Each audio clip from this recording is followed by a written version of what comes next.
رات کے 12 بج رہے تھے۔ میرا دل بہت پریشان تھا۔ نہیں معلوم ایک عجیب سی بے چینی میرے دل کو مسلسل پریشان کیے ہوئے تھی۔ تبھی میں نے دل کی بے چینی دور کرنے کا سوچا اور میں ٹھنڈی ہوا کھانے کے لیے صحن کی طرف جانے لگی۔ صحن کی طرف جاتے ہوئے کمرے میں عجیب سی خسر پسر کی آوازیں سنائی دینے لگی۔ یہ آواز بڑے چچا کے کمرے سے آ رہی تھی، جو کہ چچی سے کہہ رہے تھے، دیکھو رابعہ، میں نے اور چھوٹے نے سب انتظام کر لیا ہے۔ امید ہے کل اس منگنی کی تاریخ ڈیسائیڈ ہو جائے گی، اس کے بعد ساری جائیداد ساری دولت ہماری، عیش کریں گے عیش۔ سرکار آہستہ آواز میں بات کریں، کیا آپ نے نہیں سنا کہ دیواروں کے بھی کان ہوتے ہیں؟ اگر یہ سارا پلان آپ کی جان سے پیاری سنوبر کو معلوم ہو گیا تو… چچی کے منہ سے اپنا نام سن کر میرے پیروں تلے سے زمین کھسک گئی۔ یہ سب میرے اپنے تھے اور میرے اپنے ہی میرے دشمن بنے بیٹھے تھے۔ محض کاغذ کے بے جان ٹکڑوں کے لیے یہ سب میرے ساتھ کیا کرنے والے تھے؟ اس بارے میں سوچتے ہوئے میرے دل کی دھڑکن تیز ہوتی جا رہی تھی۔ میں نے چچا اور چچی کا سارا پلان بھی سن لیا تھا، بہت اچھے سے سمجھ بھی گئی تھی۔ میں اپنی سسکیوں کو اپنے ہاتھ کی ہتھیلیوں سے دبائے اپنے کمرے کی طرف جانے لگی۔ میری آنکھوں سے لگاتار آنسو بہہ رہے تھے۔ مجھے بس تم چاہیے ہو، یہ خوبصورت الفاظ میرے کانوں میں رس گھول رہے تھے۔ انہی خوبصورت الفاظ کو سنتے ہوئے میری آنکھ کھلی اور میں اپنے ارد گرد اس شخص کو تلاش کرنے لگی جس کی زبان سے ایسے خوبصورت الفاظ بیان ہوئے تھے۔ آج میں بہت تکلیف میں تھی، جی چاہتا تھا زمین پھٹے اور میں اس میں سما جاؤں۔ میرے ساتھ آج کچھ ایسا ہوا تھا کہ میرا اپنوں سے بھروسہ ہی اٹھ گیا تھا۔ میں اپنی زندگی کے بارے میں سوچ کر زاروں قطار رو رہی تھی۔ تبھی تہجد کا وقت ہوا اور مجھے اس بات کا احساس بڑی شدت سے ہوا کہ بےلوث محبت کرنے والی ذات صرف خدا کی ہے، تو کیوں نہ میں اپنی التجا اپنی آرزو خدا کے آگے پیش کروں۔ اسی سوچ میں وضو کرتے ہوئے نماز ادا کرنے کی نیت سے جائے نماز پر کھڑی ہو گئی اور نماز ادا کرنے لگی۔ جائے نماز پر بیٹھی میں زاروں قطار رو رہی تھی۔ آج میں دل کی گہرائیوں سے اپنے رب سے دعا مانگ رہی تھی۔ میں اس وقت کو یاد کر کے رو رہی تھی جب میں اپنے اماں ابا کے پاس ان کے ساتھ رہا کرتی تھی۔ عجیب کھیل کھیلا تھا، میرے پاس سب کچھ ہوتے ہوئے بھی آج کچھ نہیں تھا۔ میں اپنی بے بسی لاچاری پر سوائے آنسو بہانے کے اور کچھ نہیں کر سکتی تھی۔ میں زاروں قطار جائے نماز پر بیٹھی اس لیے رو رہی تھی کہ آج بھی قسمت میرے حق میں جو فیصلہ کر رہی تھی وہ فیصلہ مجھے کسی صورت ٹھیک نظر نہیں آ رہا تھا۔ میرے اپنے ہی میرے دشمن بنے بیٹھے تھے۔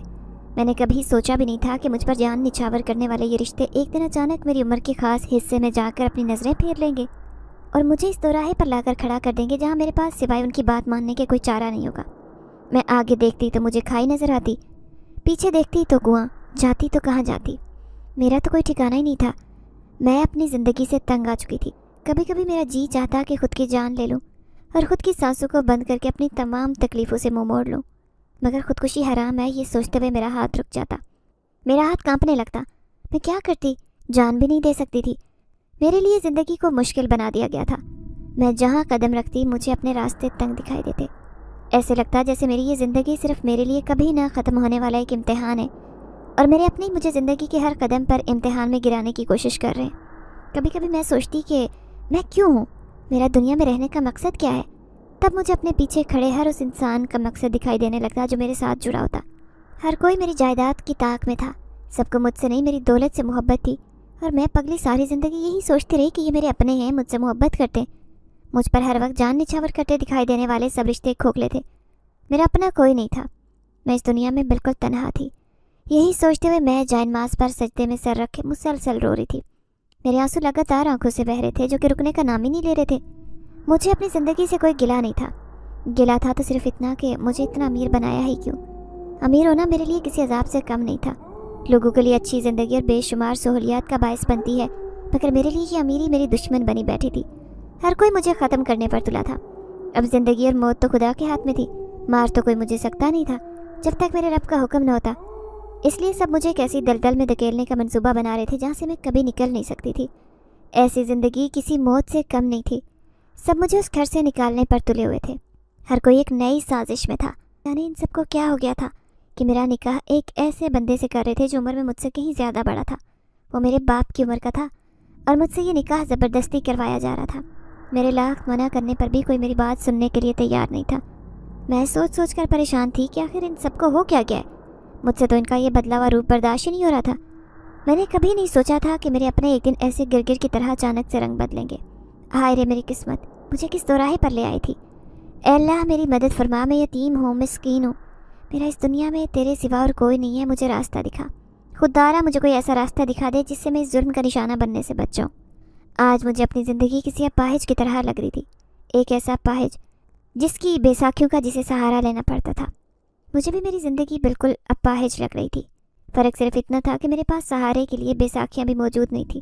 میں کس کا سہارا لیتی؟ سوچ سوچ کر میری ہمت جواب دینے لگی۔ میں جب اس بوڑھے کے بارے میں سوچتی تو میرا دل دہل کر رہ جاتا اور میں ہزاروں قطار رونے لگتی کہ میں انسان کے ساتھ ایسے کیسے شادی کروں جس کے بچے میری عمر کے ہیں۔ میرے گھر والوں نے آخر کیا سوچ کے میرا رشتہ ایک ایسے بوڑھے کے ساتھ طے کر دیا جس کی سانسوں کا کچھ بھروسہ ہی نہیں تھا کہ کب بند ہو جائیں۔ بیماریوں سے بھری وہ زندہ لاش میرے گلے میں باندھتے ہوئے میرے گھر والوں کا دل نہیں کانپا تھا۔ یہی سب سوچتے سوچتے میں سجدے میں گری رہی، نہ جانے روتے ہوئے اپنے رب کو التجا کرتے کب میری آنکھ لگ گئی۔ میں سوئی ہوئی تھی جب میں نے خواب میں خوبصورت نوجوان کو دیکھا جو مجھ سے زیادہ میرے لیے پریشان تھا۔ وہ میری زندگی کو لے کر اداس دکھائی دے رہا تھا۔ وہ مجھ سے میری خوشیاں واپس لینے کا دعویٰ کر رہا تھا۔ اس نے مجھے یہ احساس دلایا کہ وہ میری زندگی کو بدل کر رکھ دے گا، میری ہر خواہش کو پورا کرے گا جو آج تک ادھوری تھی۔ وہ خوبصورت نوجوان میرے لیے سب کچھ کرنے کو تیار تھا جو میرے اپنوں کو کرنا چاہیے تھا۔ میں خواب میں اس خوبصورت نوجوان کے ساتھ اپنے دل کی ہر بات شیئر کر رہی تھی اور اسے بتا رہی تھی کہ میرا دل کس قدر تکلیف میں ہے۔ تبھی اس نے مجھ سے وعدہ کیا کہ تمہیں پریشان ہونے کی ضرورت نہیں، فکر مت کرو، میں ہوں نا، تمہاری ہر پریشانی کو دور کرنے میں تمہاری مدد کروں گا، میں تمہارا ساتھ کبھی نہیں چھوڑوں گا۔ اس کے ان خوبصورت الفاظ سے کچھ پل کے لیے ہی صحیح پر میری زندگی مہک اٹھی۔ خواب میں ہی صحیح لیکن میرا جینے کو جی چاہ رہا تھا۔ مجھے موت سے ڈر لگنے لگا۔ چند منٹوں کے خواب نے میری زندگی کو بدل کر رکھ دیا۔ جیسے ہی میں اس خوبصورت خواب سے جاگی، میں نے حقیقت کی دنیا کا سامنا کیا تو میرے پاؤں تلے سے زمین نکل گئی جب میں نے اسے اپنی نگاہوں کے سامنے پایا تھا۔ میرا نام سنوبر ہے، میں شیخ و پورہ شہر کی رہنے والی ہوں۔ میرا تعلق ڈوگر فیملی سے ہے۔ میرے ابا بزنس مین تھے، ان کا کاروبار بہت وسیع تھا اور اماں ایک گھریلو خاتون تھی۔ اپنے ماں باپ کی میں اکلوتی اولاد تھی، یہی وجہ تھی کہ میں بہت زیادہ لاڈلی بھی تھی۔ میرے اماں ابا میرے ناز نخرے اٹھاتے اور مجھ پر جان نچھاور کرتے۔ میں بہت نازوں سے پلی بڑی تھی۔ ابا کا کاروبار نہ صرف پاکستان میں پھیلا ہوا تھا بلکہ دبئی کے شہر مسقط میں بھی ابا نے اپنے کاروبار کے پنجے گاڑ رکھے تھے۔ کاروبار اچھا ہونے کی وجہ سے ہمارے گھر میں کھلا خرچ ہوتا تھا۔ اماں بہت رحم دل خاتون تھی، ہر کسی کا خیال رکھنے والی، ہر کسی سے محبت کرنے والی۔ اماں اپنے محلے میں ہر اس گھر کا خیال رکھتی جو متوسط طبقے سے تعلق رکھتا۔ گھر سے ایک دو گھر چھوڑ کر اماں کی ایک بہت پیاری اور قریبی سہیلی کا گھر تھا جو کہ ایک نارمل طبقے سے تعلق رکھتی تھی۔ ان کے شوہر کا انتقال ہو چکا تھا اور بیٹی کی شادی تھی۔ اماں نے اپنی سہیلی کا بھرپور ساتھ دیا۔ شادی میں جتنا بھی دودھ یا دیگر لوازمات کا استعمال کیا گیا وہ سب اماں کی طرف سے اپنی سہیلی کی بیٹی کے لیے تحفہ تھا۔ یہی وجہ تھی کہ محلے والے بھی اماں اور ابا کی بہت عزت کرتے، کیونکہ اماں ابا سب کے ساتھ حسن سلوک سے پیش آتے۔ اخلاق کا اچھا ہونا بہت معنی رکھتا ہے۔ میرے اماں ابا اخلاق کے بہت اچھے تھے، اس لیے محلے والے اپنی جان تک نچھاور کرنے کو ہر وقت تیار رہتے۔ اماں نے کبھی بھی کسی ضرورت مند کو خالی ہاتھ نہیں جانے دیا تھا۔ ابا ہمیشہ اماں سے کہتے کہ جتنا ہم ہمسایوں کا خیال کریں گے اللہ تعالیٰ اتنا ہی ہمارے رزق اور کاروبار میں برکت ڈالے گا۔ لوگوں کے ساتھ اماں ابا کا اچھا سلوک اپنی فیملی میں بھی دیکھنے کو ملتا۔ عزیز و اقارب بھی اماں ابا سے بے حد خوش نظر آتے۔ ابا ویسے تو اکلوتے تھے، ابا بہت چھوٹے تھے جب ابا کی سگی اماں اس دنیا سے رخصت ہو گئی۔ ابا ہر وقت ماں کی ممتا کے لیے تڑپتے نظر آتے، ہر وقت ماں کی ضد کرتے۔ اسی ضد سے تنگ آتے ہوئے دادا نے دوسری شادی کا فیصلہ کیا۔ بیوی کے گزر جانے کے بعد دادا نے ایک اور شادی کی اور میرے دادا کی دوسری بیوی کے 2 بیٹے تھے۔ میری دادی اپنے 2 بچوں کے ہمراہ دادا کے ساتھ رہنے لگی۔ دادا نے ابا کی پرورش بہت الگ انداز میں کی۔ دادی نے ابا کو اپنی محبت میں اس قدر پاگل کر رکھا تھا کہ ابا کو دادی کے علاوہ کچھ دکھائی نہیں دیتا۔ ابا اپنے سوتیلے بھائیوں پر جان نچھاور کرتے اور دادی سے بے انتہا بے لوث محبت کرتے۔ اس محبت کی وجہ سے ہی ابا دادی کا کبھی کوئی کہا نہ ڈالتے اور ان کی ہر بات کو پہلا اور آخری حکم مان کر چلتے۔ ابا بہت خوش تھے کیونکہ ابا کو محبت کرنے والی، ان پر جان نچھاور کرنے والی ماں مل گئی تھی۔ ابا جوان ہو چکے تھے۔ دادی اور دادا کے گزر جانے کے بعد کاروبار کی ساری بھاگ دوڑ ابا کی ذمہ داری بن گئی۔ ابا نے اپنے دونوں چھوٹے بھائیوں کو ہتھیلی کا چھالا بنا کر رکھا تھا۔ اپنی مرتی ماں سے ابا نے وعدہ کیا تھا کہ ان کے گزر جانے کے بعد ابا اپنے بھائیوں کو کبھی بھی کسی چیز کی پریشانی نہیں آنے دیں گے، ان کی ہر مشکل میں کام آئیں گے، ان کی ڈھال بن کر ان کی حفاظت کریں گے۔ بس یہی وعدہ ابا بہت اچھے سے نبھا رہے تھے۔ جب ابا کی شادی اماں سے ہوئی، میں اپنے ماں باپ کے ساتھ اپنے دونوں چچا کی بھی بہت لاڈلی تھی۔ میرے دونوں چچا مجھ سے بے انتہا محبت کرتے، میری ہر ضرورت کا خیال رکھتے۔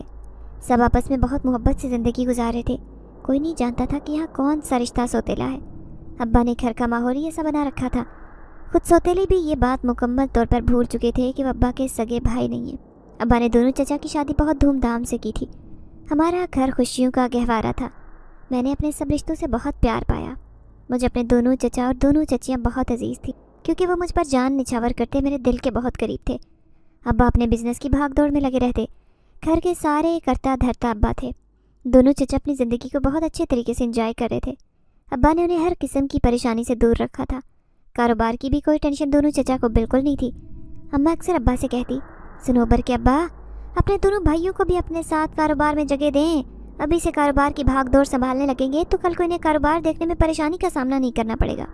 جب بھی اماں ابا سے کاروبار کے سلسلے میں بات کرتی تو ابا اماں کو یہ کہہ کر خاموش کروا دیتے کہ ابھی میں زندہ ہوں، جب تک میں زندہ ہوں میں اپنے دونوں بھائیوں پر کسی قسم کا بوجھ نہیں ڈالوں گا، وہ اپنی زندگی کو اچھے طریقے سے انجوائے کریں، میرے ہوتے ہوئے انہیں کسی بھی ذمہ داری کو سر پر سوار کرنے کی ضرورت نہیں۔ ابا اس بات سے انجان تھے کہ اماں ہمیشہ چچا لوگوں کے کہنے پر ہی ابا سے کاروبار کے سلسلے میں بات کیا کرتی، لیکن ابا کو چچا لوگوں کا کام کرنا بالکل بھی پسند نہیں تھا۔ ابا چاہتے تھے کہ ان کے جیتے جی ان کے دونوں بھائی صرف خرچ کریں، اپنی زندگی انجوائے کریں، کمانے کی ٹینشن بالکل نہ لیں، کیونکہ کمانے کی ٹینشن تو ابا نے آلریڈی لے رکھی تھی۔ اماں ابا کا جواب سن کر خاموش ہو جاتی اور ابا کے دل میں اپنے سوتیلے بھائیوں کے لیے اتنی محبت دیکھتے ہوئے اماں خدا کا شکر ادا کرتی اور دونوں چچا سے کہتی کہ تم دونوں بہت خوش قسمت ہو کہ تم دونوں کو ایسا بڑا بھائی ملا ہے۔ چچا بھی یہ بات سن کر خوش ہو جاتے اور اماں سے کہتے کہ ہم دونوں تو آپ سے بھی بے حد خوش ہیں، ہماری بیویاں بھی آپ سے بہت خوش ہیں۔ چچا کہتے، بڑے بھیا کاروبار کی پریشانی ہم تک نہیں آنے دیتے اور اب گھر کی پریشانی ہماری بیویوں تک نہیں آنے دیتی، ہم بھلا کیوں کر خوش نہیں ہوں گے، ہم آپ دونوں سے بے حد خوش ہیں۔ ایسے ہی زندگی گزرنے لگی اور میں ان سب کے ساتھ پیار محبت سے پروان چڑھنے لگی۔ مجھے پڑھنے کا بہت شوق تھا اور ابا نے مجھے بہت ہی اچھے اسکول میں داخلہ دلوا رکھا تھا۔ میں بچپن سے ہی اپنی کلاس میں اول نمبر پر آتی، خوبصورت ہونے کے ساتھ ساتھ میں بہت زیادہ لائق بھی تھی۔ میٹرک میں تھی اور بہت خوشگوار زندگی گزار رہی تھی، مگر کون جانتا تھا کہ اس خوشگوار گھرانے کو کسی کی نظر لگنے والی تھی، کسی کی بری نظر ہمارے گھر کی خوشیاں کھا جائے گی، اس بات کا کسی کو بھی علم نہیں تھا۔ ابا نے اپنے کاروبار میں کچھ شیئرز اپنے سوتیلے بھائیوں کے نام کر رکھے تھے اور باقی سارا کاروبار ابا کے نام پر تھا۔ یہ بات تو سب بہت اچھی طرح سے جانتے تھے۔ آج ابا بہت خوش تھے کیونکہ ابا کو ایک بہت بڑا کانٹریکٹ ملنے والا تھا۔ اس کانٹریکٹ کو حاصل کرنے کے لیے ابا نے اپنی پوری زندگی داؤ پر لگا رکھی تھی۔ ابا جب بھی اماں کے پاس بیٹھتے تو کہتے، بیگم دعا کرو کپڑے کا یہ کانٹریکٹ مجھے مل جائے، اگر یہ کانٹریکٹ مجھے مل گیا تو ہماری ساری 7 نسلیں بیٹھ کر کھائیں گی تو بھی کسی چیز کی کمی نہیں آئے گی۔ میں چاہتا ہوں کہ میں اپنی زندگی میں اپنی بیٹی اور بھائیوں کے لیے اتنا کر جاؤں کہ انہیں کسی چیز کے لیے پریشانی کا سامنا نہ کرنا پڑے۔ اماں ابا کی باتیں سنتی تو ابا سے کہنے لگتی کہ آپ ایسی باتیں کیوں کرتے ہیں، خدا تعالیٰ آپ کو میری عمر بھی لگا دے، آپ کے دم سے ہی اس گھر میں رونق ہے، آپ نہیں جانتے آپ کے چھوٹے بھائی آپ سے کس قدر محبت کرتے ہیں، ہم سب آپ سے بہت پیار کرتے ہیں۔ ابا کو کاروبار کے سلسلے میں دبئی جانا تھا۔ ابا نے اماں کو بھی اپنے ہمراہ تیار کرتے ہوئے کہا، چلو اسی بہانے سیر بھی ہو جائے گی اور کام بھی ہو جائے گا۔ ابا اور اماں خوشی خوشی اپنے نئے سفر کے لیے روانہ ہو رہے تھے۔ میرا میٹرک کا امتحان تھا، اس لیے میرا اماں اور ابا کے ساتھ جانا ممکن نہیں تھا۔ ابا اور اماں دبئی کے لیے گھر سے روانہ ہوئے۔ کون جانتا تھا کہ یہ سفر ان کا آخری سفر ہوگا۔ میں بیٹھی اپنے پیپر کی تیاری کر رہی تھی جب میرے موبائل پر ایک کال آئی۔ اسے سننے کے بعد میرے پیروں تلے سے زمین نکل گئی، کیونکہ ابا کی گاڑی کا ایک بہت برا ایکسیڈنٹ ہوا تھا۔ اماں کی موت تو موقع پر ہی ہو گئی تھی، جبکہ ابا کو زخمی حالت میں ہسپتال لایا گیا۔ میرے اوپر غموں کا آسمان ٹوٹ پڑا۔ روتی بھلکتی میں بھی ہاسپٹل ابا سے ملنے گئی، جہاں ابا نے میرے ہاتھوں میں ایک ضروری فائل تھماتے ہوئے کہا کہ میں اپنا سارا کاروبار ساری جائیداد تمہارے نام کر کے تمہاری ماں کے پاس جا رہا ہوں۔ ابا نے کاروبار کا کچھ حصہ دونوں چچا کے نام کر دیا، باقی سارا کاروبار اور جائیداد میرے نام کرتے ہوئے ابا اس دنیا سے رخصت ہو گئے۔ میرے سر سے ماں باپ کا سایہ اٹھ چکا تھا۔ میں یتیم اور مسکین دونوں کیٹیگری میں آ گئی تھی۔ اس غم نے مجھے نڈال کر دیا تھا۔ میں ہر وقت اداس بیٹھی اپنے ماں باپ کو یاد کر کے روتی۔ میری دونوں چچیاں مجھے حوصلہ دیتی، مجھ سے پیار جتاتی، لیکن مجھے وہ ممتا کہیں دکھائی نہیں دیتی جو قسمت نے مجھ سے چھین لی تھی۔ میں اپنے چچا میں اپنے ابا کو تلاش کرتی اور اپنی چچیوں میں اپنی اماں کو تلاش کرنے کی کوشش کرتی، مگر کہیں نہ کہیں کوئی کمی رہ جاتی۔ ایسا نہیں تھا کہ میرے چچا اور چچی مجھ سے محبت نہیں کرتے تھے، میرے دونوں چچا مجھ سے بے انتہا محبت کرتے، مجھ پر جان نچھاور کرتے دکھائی دیتے تھے، لیکن پھر بھی میرے دل کو وہ سکون نہیں ملتا تھا جو سکون مجھے اماں اور ابا کے ساتھ ملتا۔ وقت ایسے ہی گزرتا گیا، مگر میرے زخموں کو وقت پھر بھی بھر نہیں سکا تھا۔ سنا تھا وقت بہت بڑا مرہم ہے، گہرے سے گہرا زخم بھر دیتا ہے، مگر میرے زخم آج بھی تازہ تھے۔ گھر والوں کا پیار پانے کے باوجود بھی میں اپنے اماں اور ابا کو بھلا نہیں پا رہی تھی۔ میں اکثر تنہا بیٹھی اپنے ابا کی ان باتوں کو یاد کر کے بے انتہا روتی۔ میرے ابا ہمیشہ ہم سے کہا کرتے تھے کہ کبھی بھی روپے پیسے کو رشتوں پر فوقیت مت دینا، پیسہ تو آنے جانے والی چیز ہے، ایک دفعہ زندگی میں چلا گیا تو دوبارہ واپس لوٹ کر آ جائے گا، اس لیے پیسے سے زیادہ میرے لیے رشتے اہمیت رکھتے ہیں۔ مجھے بھی اپنے ابا کا پڑھایا گیا سبق بھولا نہیں تھا۔ میں بھی مال و دولت سے زیادہ اپنے رشتے عزیز رکھتی تھی۔ مجھے کبھی یہ بات محسوس نہیں ہوئی کہ میرے دونوں چچا میرے سگے چچا نہیں ہیں بلکہ سوتیلے ہیں۔ میں نے گھر کا ماحول ہی پیار محبت والا دیکھا تھا۔ میں نے اپنا میٹرک کا امتحان بھی بہت اچھے نمبروں میں پاس کر لیا۔ ابا نے اپنی زندگی میں مجھ سے یہ وعدہ کیا تھا کہ اگر میں نے میٹرک کا امتحان اچھے نمبروں سے پاس کر لیا تو مجھے ہائی اسٹڈی کے لیے بیرون ملک بھیجیں گے۔ لیکن کون جانتا تھا کہ زندگی کٹھن راستے پر نکل پڑے گی۔ میری زندگی اس قدر کٹھن مراحل سے گزرے گی میں نے کبھی سوچا بھی نہیں تھا۔ ایک حادثے نے میری پوری زندگی کو بدل کر رکھ دیا تھا۔ ابا اماں کے گزر جانے کے بعد مجھے زندگی نے ایک ایسا سبق سکھایا جس سے مجھے اپنے اور پرائے کی پہچان ہو گئی۔ میں یہ بات اچھے سے سمجھ گئی تھی کہ سگا اور سوتیلا رشتہ ایک انسان کے لیے کیا اہمیت رکھتا ہے۔ میرے اپنے جو میرے سگا ہونے کا دعویٰ کرتے تھے، ان رشتوں کو میں نے اپنی آنکھوں کے سامنے بدلتے دیکھا۔ میرے لیے میری زندگی کو میرے اپنوں نے اس قدر مشکل بنا دیا تھا کہ مجھے سمجھ ہی نہیں آ رہا تھا کہ میں اپنی زندگی کیسے گزاروں۔ میرے ارد گرد ایک ایسا دائرہ بنا دیا گیا تھا جس نے میری زندگی کو اپاہج کر کے چھوڑا۔ میرا دل بہت گھبرا رہا تھا۔ دل میں ایک تلخی سی محسوس ہو رہی تھی جو مسلسل مجھے بے چین کیے ہوئے تھی۔ میں کروٹ بدل بدل کر تھک چکی تھی، نہیں جانتی تھی کہ آخر کار میرے ساتھ یہ سب کچھ کیوں ہو رہا ہے۔ لاکھ کوشش کرنے کے باوجود بھی مجھے نیند نہیں آ رہی تھی۔ ایسے لگتا کہ جیسے کچھ ہونے والا ہے، جیسے کچھ بہت برا ہونے والا ہے۔ میرے دماغ میں عجیب و غریب قسم کے وسوسے آ رہے تھے۔ اپنے گھر آنے والے طوفان کے بارے میں سوچتے ہوئے میرا دل دہل کر رہ جاتا۔ سمجھ سے باہر تھا کہ یہ کیسا خوف ہے جو مجھے گھیرے ہوئے تھا۔ مسلسل دل کی بے چینی کے ہاتھوں مجبور ہو کر میں نے کھلی فضا میں جانے کا فیصلہ کیا۔ جیسے ہی میں نے دیوار پر ٹنگی گھڑی پر نظر ڈالی تو رات کے 12 بج چکے تھے۔ میں تو یہ سوچ کر حیران تھی کہ اتنا وقت ہو چکا تھا، لیکن نیند تھی کہ جیسے مجھ سے روٹھ ہی گئی ہو۔ شاید مجھے آج کسی کی حقیقت معلوم ہونے والی تھی۔ شاید میری بے چینی مجھے ان رشتوں کی حقیقت بیان کرنے والی تھی جن پر مجھے خود سے بھی زیادہ اعتماد اور بھروسہ تھا۔ بے چین دل کے ساتھ میں اپنے کمرے سے دبے پاؤں نکلتے ہوئے صحن کی طرف جانے لگی تاکہ کھلی فضا میں جا کر سانس لیا جائے کہ تبھی میں اپنے بڑے چچا کے کمرے کے قریب سے کچھ باتوں کی آوازیں میرے کانوں میں پڑی۔ کمرے میں بنی ایک کھڑکی کے قریب جا کر کھڑی ہوئی۔ میں اپنی چچی کو آواز دینے ہی والی تھی جب مجھے اپنے چچا کی آواز سنائی دی جو چچی سے کہہ رہے تھے، ارے بیگم تم بھی تو کمال کرتی ہو، کتنی دفعہ کہا ہے کہ روٹی کو گرم کھانے سے منہ جل جاتا ہے، صبر سے کھاؤ گی تو فائدے میں رہو گی۔ چچا کی سنسنی خیز ہنسی مجھے پریشان کر کے رکھ رہی تھی۔ میں خاموشی سے کھڑکی کے پاس کھڑی چچا کی بات پر غور کرنے لگی۔ بس آج کی رات انتظار کی ہے، کل اس کی منگنی کی ڈیٹ فکس ہو جائے گی، پھر اس کی شادی کر کے ساری جائیداد اور دولت ہمارے حصے میں آ جائے گی، پھر ساری جائیداد اور دولت پر صرف ہمارا حق ہوگا۔ چچا کسی کے بارے میں چچی سے بات کر رہے تھے کہ تبھی چچی نے چچا کو مخاطب کرتے ہوئے کہا، دیکھو میاں بات ذرا ہلکی آواز میں کرو، کیا تم نہیں جانتے کہ دیواروں کے بھی کان ہوتے ہیں، اور یہ دیواریں تو اپنے مالک کی بہت سگی ہیں۔ ان حویلی کی دیواروں میں ہمیشہ بھائی صاحب کی فرما برداری دکھائی دیتی ہے۔ کہیں ایسا نہ ہو کہ تمہاری جان سے پیاری بھتیجی تمہاری یہ ساری باتیں سن لے، وہ تم دونوں بھائیوں کی پلاننگ سے واقف ہو جائے۔ میرا دل زور زور سے دھڑکنے لگا تھا۔ میں سوچنے لگی کہ آخرکار ایسی کون سی بات ہے جو مجھ سے سب چھپا رہے۔ میں نے کھڑکی سے جھانک کر دیکھا تو چچا کے ہاتھ میں ایک تصویر تھی۔ جیسے ہی میری نظر اس تصویر پر پڑی تو وہ تصویر ابا کے آفس کے ایک پی این کی تھی۔ میں چوکیدار انکل کی تصویر دیکھ کر حیران رہ گئی اور دل میں سوچنے لگی کہ آخرکار چچا چوکیدار انکل کے ساتھ کیا کرنا چاہتے ہیں۔ ان کی تصویر چچا کے ہاتھ میں کیا کر رہی ہے؟ اس سے پہلے کہ میں پوری کہانی کو سمجھ پاتی، چچا نے مسکراتے ہوئے وہ تصویر چچی کے ہاتھ میں پکڑا دی اور کہنے لگے، کیا قسمت پائی ہے اس بڈھے چوکیدار نے۔ چچی نے تصویر ہاتھ میں تھامتے ہوئے کہا، ارے بھائی یہ تو ہے ہمارا ہونے والا داماد، یہ بڈھا جس کی اپنی سانسوں کا ہی پتہ نہیں، یہ کب تک ہے، یہ شادی کے لیے راضی کیسے ہو گیا؟ چچی کے سوال پر چچا نے جواب دیا کہ جس کو دولت اپنے قدموں میں آتے دکھائی دے وہ کیوں کر راضی نہیں ہوگا، اسے بھی دولت کا لالچ دیا اسی لیے تو وہ شادی کے لیے رضامند ہوا ہے۔ میری سمجھ میں کچھ نہیں آ رہا تھا، میرا دل بہت زور سے دھڑک رہا تھا، ایسے لگ رہا تھا جیسے بہت برا ہونے والا ہو۔ میں گھبراتے ہوئے اپنے قدم صحن کی طرف بڑھانے لگی کہ تبھی چچی نے کہہ کر لگاتے ہوئے کہا، ارے میاں بیچاری سنوبر کو جب آپ دونوں بھائیوں کی پلاننگ کے بارے میں پتہ چلے گا وہ تو شاید صدمہ ہی برداشت نہ کر پائے۔ اپنا نام سنتے ہوئے میرے قدم وہیں رک گئے۔ میں چچی کی باتیں سن کر حیران تھی۔ اب مجھے ان کے پلان کے بارے میں کچھ سمجھ آنے لگی تھی۔ میں بہت اچھے سے یہ بات سمجھ گئی تھی کہ ان کے پلان کا مین کیریکٹر تو میں ہوں۔ جب مجھے یہ بات معلوم ہوئی کہ بڈھے چوکیدار کی شادی چچا نے میرے ساتھ طے کر دی ہے، میرے تو پاؤں تلے سے زمین نکل گئی تھی۔ میرا دل ایسے تھا جیسے پھٹ جائے گا۔ آسمان سر پر گرتا محسوس ہو رہا تھا۔ اس سے پہلے کہ میرے منہ سے کوئی بھی آواز نکلتی، میں نے اپنے دونوں ہاتھوں کی ہتھیلیوں سے اپنے منہ کو زور سے دبا رکھا تھا کہ اپنی سسکیوں کو اپنے حلق میں ہی کہیں روک دوں۔ میں اپنے قدم کمرے کی طرف بڑھانا چاہ رہی تھی، لیکن میرے پاؤں نے میرا ساتھ نہیں دیا اور اسی جگہ جمے رہے جہاں پر میرے اوپر ظلم ڈھانے کی باتیں کی جا رہی تھی۔ میں نے بہت ہمت کرتے ہوئے خود کو سنبھالا اور اپنے کمرے کی طرف جانے لگی۔ کمرے میں جاتے ہی میں نے اپنا دروازہ لاک کر لیا۔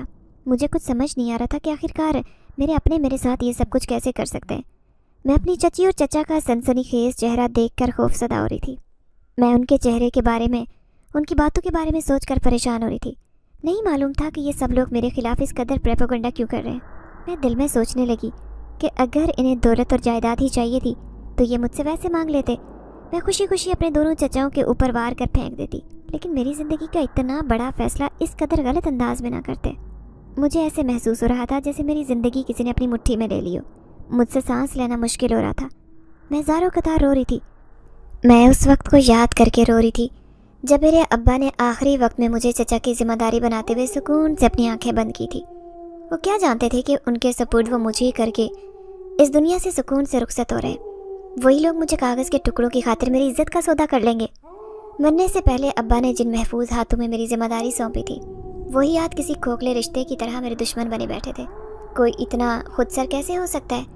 چند کاغذ کے ٹکڑے کی خاطر کوئی کس قدر غیر ذمہ داری کا مظاہرہ کیسے کر سکتا ہے؟ اس طرح کے کئی سوال میرے دماغ میں پیدا ہو رہے تھے۔ میں زاروں قطار گڑ گڑا کر اپنے پروردگار سے مدد کی التجا کر رہی تھی۔ میں اپنے رب کو مدد کے لیے پکار رہی تھی۔ میرا اس دنیا میں کوئی نہیں تھا۔ میں آج تک جن لوگوں کو اپنا مانتی آ رہی تھی، آج اچانک سے ان لوگوں کے چہرے سے ہٹا نقاب مجھے بے چین کر گیا۔ میری روح تک کانپ اٹھتی میں جب یہ سوچتی کہ آخرکار میرا قصور کیا ہے؟ کیوں میرے گھر والے میرے دشمن بنے بیٹھے ہیں؟ اگر میرے چچا مجھ سے محبت میں یہ ساری دولت مانگتے تو میں ہنسی خوشی ان کے اوپر سے وار کر پھینک دیتی، لیکن میرے لیے اس قدر دل میں نفرت پالتے ہوئے میرے دونوں چچا نے میری قسمت کا فیصلہ کیا تھا۔ یہ سوچتے ہوئے آنسو بہنا نہیں رک رہے تھے، لگاتار آنسو بہتے جا رہے تھے۔ میرا سر سجدے میں تھا۔ تہجد کا ٹائم تھا۔ نماز ادا کرنے کے بعد جائے نماز پر ہی گریازاری کرتے ہوئے نہ جانے میری آنکھ کب لگی۔ ایک خوبصورت نوجوان، دراز قد و قامت، چوڑا سینہ اور چہرے پر موٹی موٹی کالی سیاہ آنکھیں اس کی خوبصورتی میں نمایاں اضافہ کر رہی تھی۔ میں نے اپنی آنکھوں کے سامنے جب اس نوجوان لڑکے کو دیکھا، میں تو حیران رہ گئی۔ میں خواب میں اللہ کے حضور گڑ گڑا کر مدد کے لیے التجا کر رہی تھی جب اس نوجوان لڑکے نے میرے قریب آتے ہوئے مجھ سے کہا، مجھے صرف تم چاہیے ہو۔ یہ الفاظ کسی میٹھے رس کی طرح میری زندگی کو مہکا رہے تھے۔ کچھ پل کے لیے ہی صحیح مجھے احساس ہونے لگا کہ میں اس دنیا میں اکیلی نہیں ہوں۔ وہ یہ کہتے ہوئے میرے قریب آیا، پریشان مت ہو، تمہاری آنکھوں میں آنسو اچھے نہیں لگتے۔ وہ اس قدر محبت اور پیار سے میری دلجوئی کر رہا تھا، ایسے لگتا کہ نہ جانے وہ کب سے مجھے جانتا ہے۔ اسے میری پریشانی اور تکلیف بہت اچھے سے سمجھ آ رہی تھی۔ میں نے روتے ہوئے جب نگاہیں اٹھا کر اس لڑکے کی طرف دیکھا، میں اسے دیکھتی رہ گئی۔ لڑکا اس قدر خوبصورت تھا کہ میں حیران پریشان اسے تکنے لگی۔ پریشان مت ہو، تمہیں خوش رہنے کا پورا حق ہے، میں تمہیں یہ حق دلا کر ہی رہوں گا۔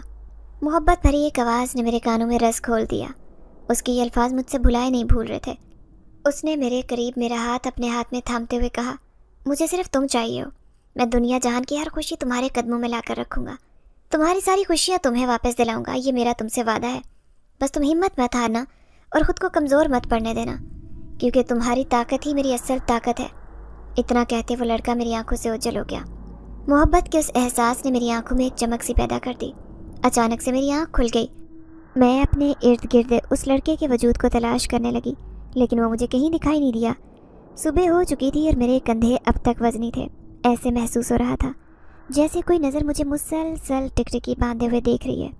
میں کسی انجانے سے وجود کو مسلسل محسوس کر رہی تھی، ایک ایسا وجود جو مجھے دکھائی تو نہیں دے رہا تھا، ہاں مگر محسوس بہت اچھے سے ہو رہا تھا۔ ایسے لگ رہا تھا کہ میرے کمرے میں میرے علاوہ کوئی اور موجود ہے جو میری تکلیف کو سمجھ رہا ہے، میری پریشانی میں میرے ساتھ کھڑا مجھے دلاسا دے رہا ہے کہ پریشان مت ہو، میں ہوں نا۔ تبھی اس نوجوان لڑکے کی وہ بات میرے اوپر حاوی ہونے لگی۔ میرے کانوں میں سرگوشی کرتے وہ مسلسل مجھے اس بات کا احساس دلا رہا تھا کہ میں اس کے لیے کس قدر قیمتی ہوں۔ مجھے صرف تم چاہیے ہو، مجھے صرف تم چاہیے ہو، یہی الفاظ میرے کانوں میں مسلسل دہرائے جا رہے تھے۔ میں اپنے ارد گرد اس آواز کو تلاش کر رہی تھی، مگر مجھے غور کرنے پر کچھ بھی دکھائی نہیں دے رہا تھا۔ میں بھی اسی کشمکش میں تھی کہ میرے کمرے کے دروازے پر زوردار دستک ہونے لگی۔ میں ہڑبڑا کر اپنے ارد گرد دیکھنے لگی، کیونکہ میں اس نوجوان لڑکے کے خواب و خیالوں میں کھوئی ہوئی تھی۔ نہیں معلوم تھا کہ دروازے پر کون ہے۔ اچانک سے دستک ہونے کی وجہ سے میں بری طرح سے ڈر گئی۔ میرے دل میں خیال آنے لگا کہ دروازے پر وہی ظالم لوگ ہوں گے جن کو میں اپنا مانتی تھی۔ میں ان نگاہوں سے کیسے سامنا کروں گی؟ ان میں سے تو کوئی بھی نہیں جانتا کہ میں ان کے پلان کے بارے میں سب جان چکی ہوں۔ ان کی حقیقت کھل کر میرے سامنے آ چکی ہے۔ اس بات سے وہ سب لوگ انجان تھے۔ میری آنکھوں سے آنسو بہہ رہے تھے۔ میں اپنے آنسو صاف کرتے اپنے بستر سے اٹھی اور دروازہ کھولنے لگی۔ ارے چچی کی جان، اور کتنا سوگی؟ چلو آؤ، آج کچھ مہمان گھر پر آنے والے، تم بھی تیار ہو کر باہر آ جاؤ۔ میں حیران نظروں سے چچی کو دیکھ رہی تھی اور دل میں سوچ رہی تھی کہ کوئی اس قدر بھی منافق ہو سکتا ہے۔ چہرے پر لگا یہ مکھوٹا کس لیے ہے؟ کہ یہ نہیں جانتی کہ مجھے ان کی حقیقت کے بارے میں جب پتہ چلے گا تو مجھ پر کیا بیتے گی؟ انہیں میری کسی بھی تکلیف کا کوئی احساس نہیں۔ ان کے لیے کیا آج دولت اور جائیداد ہی سب کچھ ہے؟ میرے دل و دماغ میں ایسے کئی سوال تھے اور ایسے کئی سوالوں کے جواب میرے پاس نہیں تھے۔ میں نظر جھکائے اپنی چچی کے سامنے کھڑی، تبھی چچی نے محبت بھرا ہاتھ میرے کندھے پر رکھتے ہوئے کہا، سنو، پریشان دکھائی دے رہی ہو۔ میں نے نگاہیں اٹھاتے ہوئے اپنی چچی کی طرف دیکھا اور چچی سے کہا، آج میں نے عجیب سا خواب دیکھا ہے۔ میں نے دیکھا ہے کہ کچھ لوگ مجھے ایک ایسے کنویں میں دھکا دے رہے جہاں اندھیرا اور خوف کوٹ کوٹ کر بھرا ہے۔ میں کسی اپنے کو تلاش کر رہی تھی، مگر پھر اچانک سے مجھے آئینہ دکھایا گیا اور اس آئینے میں نے اپنوں کو ہی کنویں میں دھکا دیتے ہوئے دیکھا۔ میری باتیں سنتے ہی چچی پریشان ہو گئی۔ پریشانی میں لڑکھڑاتی زبان کے ساتھ چچی مجھے کہنے لگی، ہم سب تمہارے ساتھ ہی پریشان کیوں ہوتی ہو؟ وہ محض ایک خواب تھا۔ چلو شاباش، جلدی سے تیار ہو کر باہر آ جاؤ، کچھ لوگ تمہیں دیکھنے کے لیے آنے والے ہیں۔ میں اپنی چچی کی بات سن کر بالکل حیران نہیں ہوئی، کیونکہ میں بہت اچھے سے جانتی تھی کہ یہ سب لوگ مل کر میرے ساتھ کیا کرنے والے ہیں۔ میں نے ہاں میں سر ہلاتے ہوئے اپنے کمرے کا دروازہ بند کیا اور بستر پر اپنا منہ تکیے میں دیکھ کر پھوٹ پھوٹ کر رونے لگی۔ ایسے لگ رہا تھا کہ آج سے میری سانسیں مجھ سے چھین لی جائیں گی۔ میں کر بھی کیا سکتی تھی؟ میرے پاس سوائے ان کی بات ماننے کے کوئی چارہ نہیں تھا۔ اگر میں ان کی بات نہیں مانتی تو پلان کے مطابق یہ لوگ مجھے جان سے مارتے۔ اگر میں ان کی بات مان لیتی تو پلان کے مطابق یہ لوگ مجھے زندہ چھوڑتے اور اس بڈھے کے ساتھ زبردستی رشتہ طے کرتے۔ دونوں صورتوں میں ہی میری موت تھی۔ تبھی میں نے اپنے دل کو تسلی دیتے خود سے عہد کیا کہ میں دونوں چچا کی کوئی بھی ناجائز خواہش پوری کرنے میں ان کا ساتھ نہیں دوں۔ میں شادی کے لیے کبھی ہاں نہیں کروں گی، چاہے یہ لوگ میری جان کیوں نہ لے لیں۔ یہ سوچتے اسی عزم کے ساتھ میں کمرے سے نکلی۔ مجھے سجا کر صوفے پر بٹھا دیا گیا۔ تمہارے چچا لڑکے کو لینے گئے، بس کچھ ہی دیر میں آتے ہوں گے، اچھے سے سوالوں کا جواب دینا۔ میں بہت حیران تھی کہ اس بڈھے کو کتنی محبت کے ساتھ چچی لڑکا کہہ رہی تھی۔ مجھے چچی کی خود سری پر حیرت ہوئی، تبھی دروازے پر دستک ہوئی۔ چھوٹی چچی نے جیسے ہی دروازہ کھولا، چچا کسی کو اپنے ساتھ لیے کمرے میں داخل ہوئے۔ میرا دل زور سے دھڑک رہا تھا، خوف آ رہا تھا۔ بے ساختہ میری آنکھوں سے آنسو بہنے لگے۔ میں دل میں دعا کرنے لگی کہ کاش کوئی میرا مسیحا بن کر میرے پاس آئے، مجھے ظلم کا نشانہ بننے سے بچا لے۔ اس طرح کی کئی سوچیں میرے دل و دماغ پر حاوی تھی۔ سنوبر، نگاہیں اٹھا کر تو دیکھو، میں نے اور تمہارے چھوٹے چچا نے تمہارے لیے لڑکا پسند کر رکھا ہے۔ امید ہے کہ تمہیں بھی لڑکا پسند آئے گا۔ میرا جی چاہ رہا تھا کہ زمین کھلے اور اس میں سما جاؤں۔ ایک بڈھے کے ساتھ میری شادی کرنے کی خواہش مند میرے چچا اس بڈھے کو لڑکا کہہ کر بلا رہے تھے، جس کی اپنی ٹانگیں قبر میں تھی۔ وہ بھلا میرا کیا ساتھ نبھائے گا؟ میں اپنے دماغ میں کئی سوالوں سے جنگ لڑ رہی تھی۔ تبھی چچا نے مجھ سے پھر یہی سوال کیا، نگاہیں اٹھا کر اپنے سامنے والے دلہے کو نہیں دیکھو گی؟ میں نے غصے سے جیسے ہی نگاہیں اٹھا کر چچا کی جانب دیکھا تو میرے پاؤں تلے سے زمین نکل گئی۔ میری آنکھوں کے سامنے وہ بڈھا تھا۔ میں نے ارد گرد کھڑے ان لوگوں کو دیکھا جو خود کو میرا اپنا اور سگا ہونے کا دعویٰ کرتے تھے۔ سب کے چہروں پر خوفناک مسکراہٹ تھی۔ ایسا محسوس ہو رہا تھا جیسے سب میری لاچاری اور بے بسی پر قہقہ کے لگا رہے ہو۔ میں نے سوالیہ نگاہوں سے اپنے بڑے چچا کی طرف دیکھا۔ اس سے پہلے کہ میں کوئی سوال کرتی، میرے سارے بھرم یہ کہتے ہوئے توڑ دیے گئے کہ تم ہم پر ایک بوجھ ہو۔ تمہارا باپ ساری زندگی ہمیں ناکارہ سمجھتا رہا۔ ہم سوتیلے تھے، اس لیے کبھی کاروبار کے قریب نہیں آنے دیا۔ ساری زندگی ہم پر روب جماتا رہا۔ مرتے وقت بھی ساری جائیداد تمہارے نام کر کے چلتا بنا۔ میرے باپ کی سب نیکیاں کسی ایک گندے گالی کی طرح آج ان لوگوں نے میرے منہ پر دے ماری تھی۔ میری روح اندر تک زخمی ہو گئی جب ان لوگوں نے اپنے دکھاوے کی محبت سے آج پردہ اٹھایا۔ اس بڈھے کے ساتھ یہ کہتے میری منگنی کر دی گئی کہ جائیداد کا کچھ حصہ اس کے نام کر دیا جائے گا۔ ابا کی وصیت کے مطابق شادی کے بعد سارے کاروبار کی ذمہ داری میرے شوہر کی تھی، اسی لیے میرے لیے اس بڈھے کا انتخاب کیا گیا۔ اس سب کی لالچ دیکھتے ہوئے مجھے بہت تکلیف ہو رہی تھی۔ زبردستی میرا نکاح اس بڈھے کے ساتھ کر دیا گیا۔ میں اپنی قسمت کے اس فیصلے پر اس قدر غمگین تھی، یہ زیادتی مجھ سے برداشت نہیں ہو رہی تھی۔ میں بے ہوش ہوئی۔ جب ہوش آیا تو میں نے خود کو ایک عالیشان کمرے میں پایا۔ ایسا لگ رہا تھا کہ یہ کوئی محل ہو۔ اپنے ارد گرد قیمتی زیورات اور قیمتی آرائش دیکھتے میرا حیران ہونا بنتا تھا۔ حیران ہونے کے ساتھ بہت پریشان بھی تھی۔ اس بڈھے کے بارے میں سوچتے ہوئے میری سانس حلق میں کہیں اٹک کر رہ گئی۔ تبھی کمرے کا دروازہ کھلا۔ خوف کے مارے میرا جسم ٹھنڈا پڑ گیا۔ میرے دل کی دھڑکن تیز ہونے لگی کہ اچانک سے میرے کانوں میں سرگوشی ہوئی، مجھے صرف تم چاہیے ہو۔ میں نے خوف زدہ ہوتے جیسے ہی نگاہیں اٹھا کر سامنے دیکھا تو میری نظروں کے سامنے وہی بڈھا کھڑا تھا۔ اس کے چہرے پر تسلی بخش مسکراہٹ تھی۔ میں یہ سوچ کر حیران تھی کہ یہ الفاظ تو کسی اور کے تھے۔ تبھی میری پریشانی دیکھتے اس بڈھے نے اپنی حقیقت مجھ پر ظاہر کر دی۔ دیکھتے ہی دیکھتے وہ بڈھا ایک خوبصورت نوجوان لڑکے کی شکل اختیار کر گیا، جسے میں نے ایک رات پہلے خواب میں دیکھا تھا۔ میں نے اس لڑکے کو اپنی نگاہوں کے سامنے پا کر سکتے میں اسے دیکھا، پھٹی نگاہوں سے اسے دیکھ ہی رہی تھی۔ وہ میرے سامنے بڑی محبت مسکراہٹ چہرے پر لیے اپنی نگاہوں میں مجھے پیار نچھاور کرتا دکھائی دے رہا تھا۔ میں حیران ہوتے ہوئے اس کے چہرے کی طرف دیکھنے لگی اور دل میں سوچنے لگی کہ یہ سب کچھ کیسے بدل گیا۔ میرے چچا نے تو مجھے ایک بوڑھے چوکیدار کے پلے باندھنا تھا، مگر یہ خوبصورت نوجوان لڑکا کہاں سے آ گیا؟ میں حیران تھی کہ جائے نماز پر بیٹھے میں نے اللہ سے جب مدد مانگی، وہ پرچھائی آج حقیقت بنے میرے سامنے کھڑی تھی۔ کئی سوال دل میں میرے لیے تھے۔ میں بہت پریشان تھی یہ سوچ کر کہ یہ سب کچھ کیا ہو رہا ہے، آخر یہ سب کچھ کیا ہے؟ میرے کانوں نے جو کچھ سنا تھا وہ سب ایک ہی رات میں کیسے بدل گیا؟ میں گہری سوچ میں ڈوبی تھی، تبھی وہ نوجوان لڑکا میرے قریب آیا اور مجھے کہنے لگا، میرا نام رومان ہے اور میں ایک جن زادہ ہوں۔ اس نے مجھے بتایا کہ وہ کیسے بچپن سے ہی میرا عاشق تھا۔ مجھ سے کہنے لگا، تمہارے ساتھ ہوتا ہوا ظلم مجھ سے دیکھا نہیں گیا، یہی وجہ تھی کہ مجھے تم پر ظاہر ہونا پڑا۔ تمہارے گھر والے بہت لالچی تھے، ان کی لالچ مٹانے کے لیے میں نے انہیں 30 لاکھ روپے اور کچھ سونے کے زیورات کی پیشکش کی۔ انہیں اپنی حقیقت اور طاقت سے آگاہ کرتے ہوئے تمہارا رشتہ مانگا تاکہ تم پر ہوتا ہوا ظلم روک سکوں۔ ان کی نظر میں تب بھی ایک خوبصورت نوجوان لڑکا تھا، لیکن تمہیں میں ایک بڈھا چوکیدار ہی دکھائی دے رہا تھا، کیونکہ تم پر ابھی اس حقیقت کو میں ظاہر نہیں کرنا چاہتا تھا۔ میں اس کی باتیں سن کر خوف زدہ ہو گئی۔ میں حیران پریشان اس کے چہرے کی طرف دیکھ رہی تھی، منہ سے کچھ بولنا چاہتی تھی لیکن میرے الگ سے آواز ہی نہیں نکل رہی تھی۔